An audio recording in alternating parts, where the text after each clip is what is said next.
all the disciples and Shiksha disciples and admirers and supporters of Guru Maharaj, those who know him, we should all, every Kartik, we should collect some dakshina for Guru. It's not that we give dakshina once in a while when we take diksha, when we get the beads. No, we should give dakshina. Our life itself is an offering to our Guru. So during this month, we plan to collect some dakshina. Gangapati, Sarupamana is not here. They have agreed to coordinate. You can deposit in the bank, in the temple also, temple account also. Just inform us that this is for Guru Maharaj. Ramakrishna Prabhu, Rasanidhi Prabhu will help you do that. So we'll collect all that, and temple will add a matching contribution. And then when we go there, we will give him that dakshina in Kartik Mas to serve a Vaishnava, to serve an Acharya, to serve a sannyasi is such a special thing. Whoever sannyasi comes, we can give this month, but especially to His Holiness Jayapataka Maharaj. This is a proper time to give. So all of you work it out with Gangapati and Sarvapavana. Every one of you, even symbolically, something you have to contribute to your Guru's mission. What will the Guru do? Guru will reinvest in the mission. He's not going to keep it for himself. Every penny that we give, he will reinvest. One time Guru Maharaj told me every year in the month of December, he makes all his accounts zero by giving out money to temples who are struggling in Bangladesh, different parts of the world, sponsoring some deities, sponsoring Mridanga, sponsoring, for devotees who are sick in Mayapur Dham. Different things he contributes.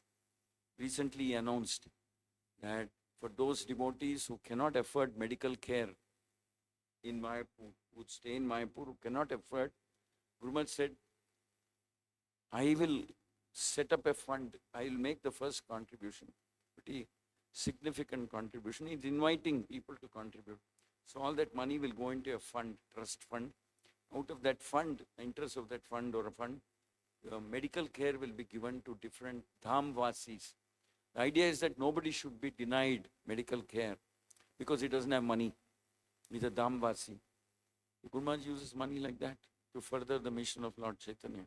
So I am humbly requesting every one of you who is earning, who is not earning also pocket money, whatever, please contribute to this in the month of Kartik. So today I am supposed to take a class on Canto 1, Chapter 5. Canto 1, Chapter 5, I'll read the verse. Jignasitum aditham cha brahma yattat sanatanam tatapi sochasi atmanam akrithartha iva prabho. You have fully delineated the subject of impersonal Brahman as well as knowledge derived therefrom. Why should you be despondent in spite of all this, thinking that you are undone, my dear Prabhu? Purport: the Vedanta Sutra or Brahma Sutra compiled by Sri Vyasa Deva is the full deliberation of the impersonal absolute feature, and it is accepted as the most exalted philosophical exposition in the world. It covers the subject of eternity, and the methods are scholarly.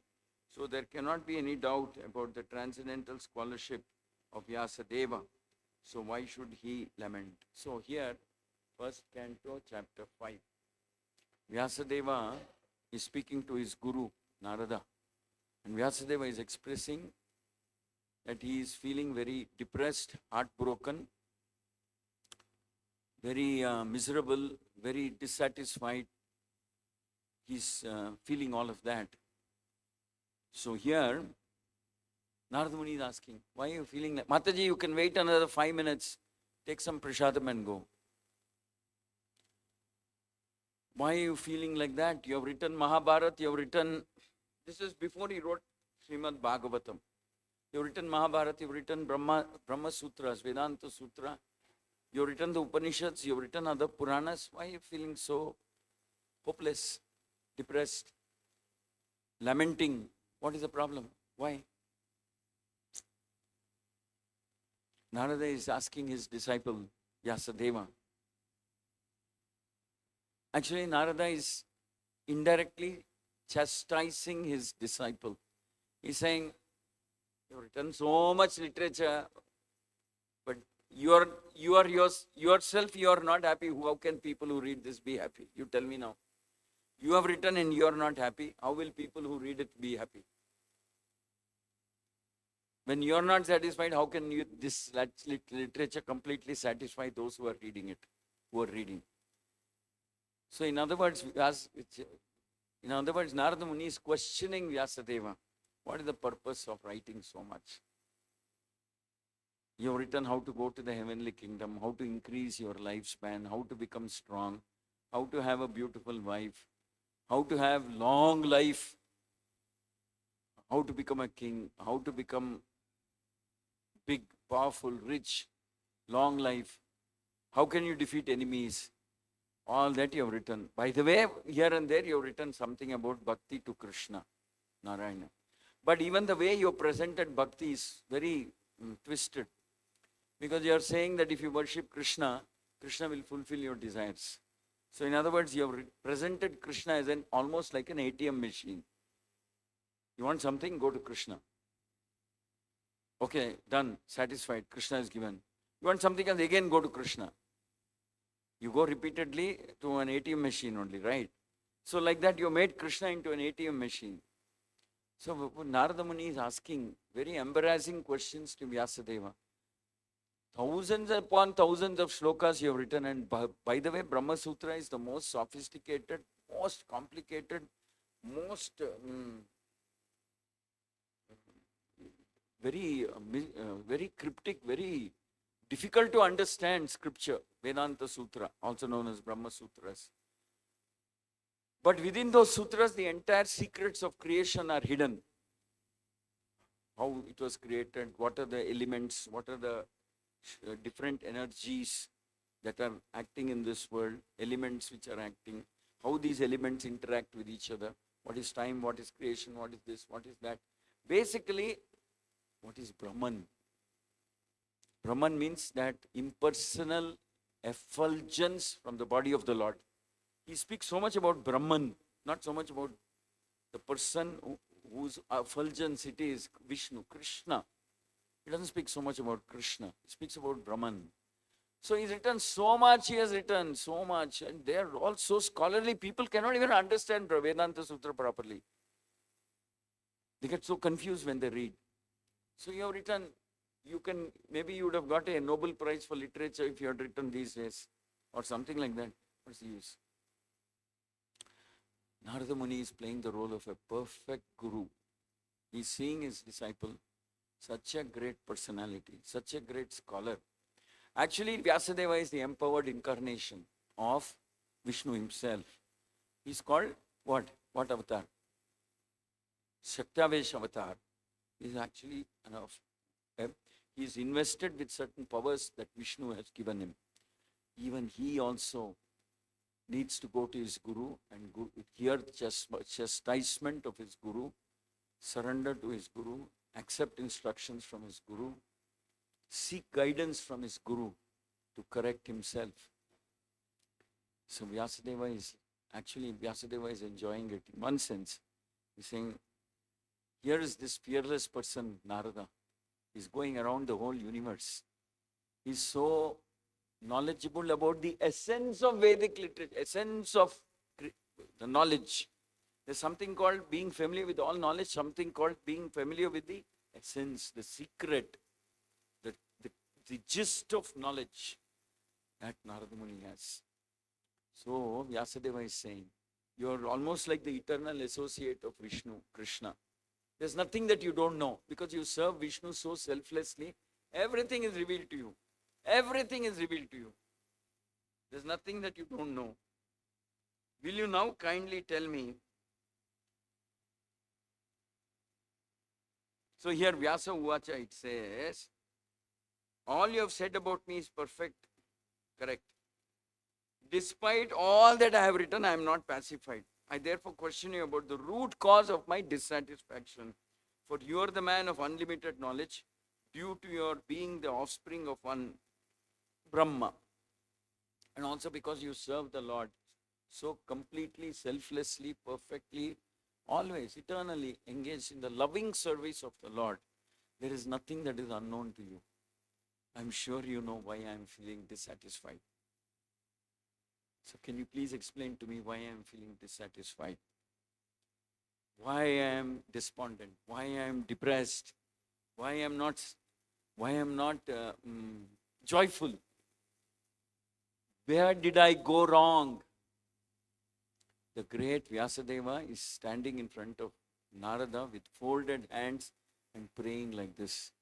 This should be our lesson that we learn from this pastime.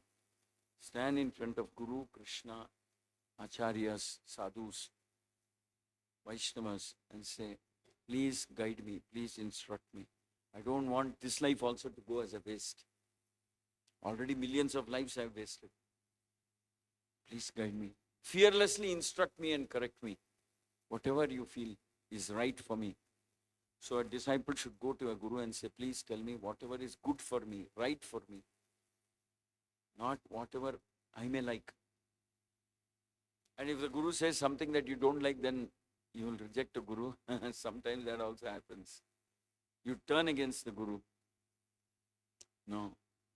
Vyasa is asking, wholeheartedly is asking, please correct me, direct me, give me. That is why it is said. You may know Sanskrit, you may be a scholar, you may be a pandit, you may know how to read, but you'll still need a guru. Somewhere you can go wrong. Actually, you need a guru not because you may go wrong somewhere. You need a guru because you have to learn the principle of surrender. I will do my bhakti independently. I don't need a guru. I don't need direction. I don't need instructions. I don't need an authority. I'm very happy. Iskcon means politics. Iskcon means this. Iskcon means that. I will sit at home, do my bhakti. Fine, you can try.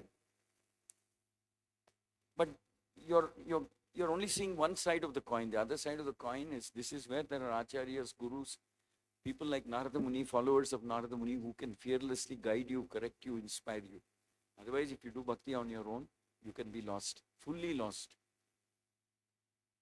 You may take some instruction from your guru or, Acharya, previous Acharya, completely misunderstand it, completely misunderstand, like the Ritviks have done.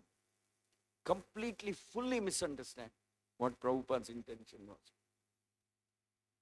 They don't have any guru. Because they don't have guru, they're completely confused, misunderstanding, offensive, and gone. Vyasa is not making that mistake. He's coming to Narada and asking, please teach me, please guide me, please instruct. If you have somebody who's guiding you, you're very blessed and fortunate. You're very, very blessed and fortunate. So we'll stop here today. It's almost 6:10. I don't want to continue. I'm supposed to stop at 6 o'clock. I had many announcements to share. Hare Krishna, Hare Krishna.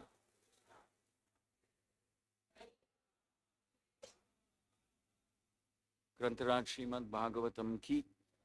Jagat Gurupati Pavan Srila Prabhupada ki. So you can all go have some prasadam and we'll meet again tomorrow. Try to come. All those who have come today, please don't miss. Every day, try to bring one more friend of yours. Friend, company, anybody you like.